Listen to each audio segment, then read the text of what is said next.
اللہ سبحانہ تعالیٰ نے بندوں پر 5 نمازیں فرض کی ہیں. نماز اسلام کا دوسرا بڑا رکن ہے، اسلام کا ستون بھی ہے.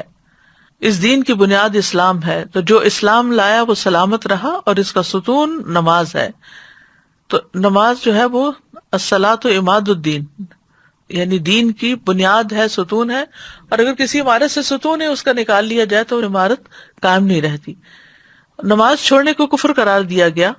بہقی کہتے ہیں کہ ایمان کے بعد عبادات میں سے نماز کے علاوہ کوئی ایسی عبادت نہیں جس کو اللہ نے ایمان کا نام دیا ہو، اور رسول اللہ صلی اللہ علیہ وسلم نے جس کے چھوڑنے کو کفر قرار دیا ہو.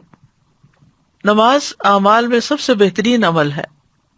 رسول اللہ صلی اللہ علیہ وسلم نے فرمایا، ثابت قدم رہو اور تم ہرگز اس کی مکمل اطاعت نہیں رکھ سکو گے، اور جان لو تمہارا سب سے بہترین عمل نماز ہے، اور وضو کی محافظت وہی کرتا ہے جو مومن ہو. تو اس سے یہ پتہ چلتا ہے کہ جب تک انسان اپنی نمازیں پوری نہیں کرتا اس کے باقی اعمال بھی اس طرح قبول نہیں ہوتے، اور سب سے ٹاپ پر نماز ہی ہے.